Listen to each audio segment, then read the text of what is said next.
Aqui você irá conhecer uma história sobre o destino e o quão ele pode ser tenebroso. Era uma noite fria de dezembro, quando o vento cortante uivava entre as árvores nuas como o suspiro de almas errantes. A chuva tamborilava incessantemente nos vitrais empoeirados de um velho casarão, perdido entre neblinas e sombras. A cada trovão, a casa estremecia, seus corredores longos e escuros reverberando ecos de passos há muito desaparecidos. No coração dessa mansão esquecida, iluminado apenas pela chama trêmula de uma vela, Victor velava solitário. Ele se encontrava cercado de livros antigos, empilhados como túmulos ao redor de sua escrivaninha, e retratos desbotados de ancestrais, cujos olhos pareciam segui-lo mesmo na penumbra. Victor estava consumido por uma dor sem nome, que o corroía por dentro. A ausência pungente de sua amada Isabela. A morte dela, recente e cruel, havia-lhe arrancado toda a esperança. No desespero, ele buscava respostas nos tomos proibidos de magia, folheando páginas amareladas por lágrimas e tempo. Seu coração, dilacerado, pulsava uma súplica muda, qualquer coisa, qualquer preço, para trazer Isabela de volta. Mas o que Victor não sabia era que algo mais lhe observava, uma presença silenciosa e maligna, espreitando nas dobras da escuridão, aguardando o momento propício para se revelar. Enquanto a meia-noite se aproximava, o vento intensificou seu lamento e a chama da vela dançou como se pressentisse o presságio. De repente, um som distinto cortou o silêncio. Toque, toque, toque. 3 batidas secas ecoaram pela biblioteca, vindo da janela coberta de gotas. Victor ergueu os olhos, o coração disparando. Não havia ninguém à vista, apenas a sombra das árvores balançando lá fora. Mais uma vez, toque, toque, toque. Agora, porém, o som parecia vir de todos os lados, reverberando entre as estantes e os corredores. Com as mãos trêmulas, Victor se aproximou da janela. Antes que pudesse tocar no vidro, uma rajada de vento escancarou as folhas e a tempestade invadiu a sala. Raios cortaram em o céu, iluminando silhuetas macabras. E então, entre o clarão e a sombra, ele apareceu. Um corvo negro, grande como jamais visto, com olhos vermelhos que ardiam como brasas e penas que absorviam toda a luz ao redor. A criatura pousou solenemente sobre o busto de Atena, uma estátua de mármore na estante, fitando Victor com uma inteligência gélida e sobrenatural. Victor recuou, o sangue gelando nas veias. Sua voz, vacilante, quebrou o silêncio carregado de eletricidade. Quem? O que és tu, criatura noturna? O corvo inclinou a cabeça, examinando-o com um olhar que parecia atravessar sua alma. Então, com uma voz distorcida, distante e ecoante, a ave respondeu: nunca mais. O som reverberou na sala como o badalar de um sino fúnebre, carregado de um significado que Victor não podia compreender.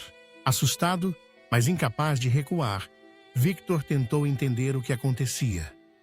O corvo parecia não ser deste mundo, uma aparição saída de um pesadelo, ou talvez de um conto antigo e macabro.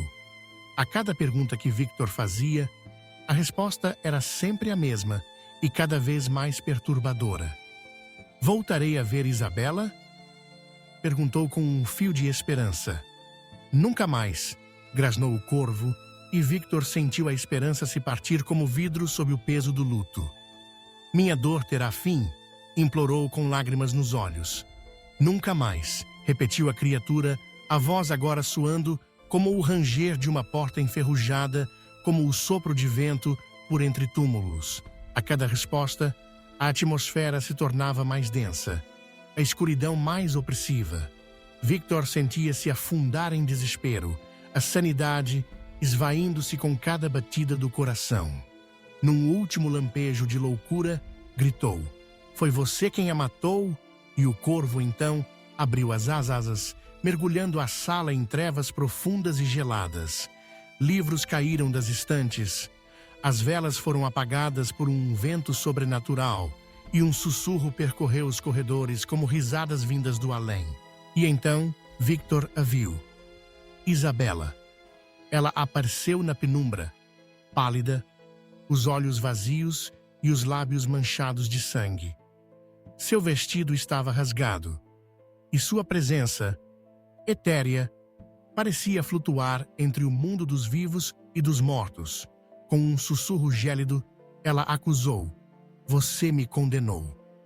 Seu rosto, antes amado, agora era uma máscara de dor e perda.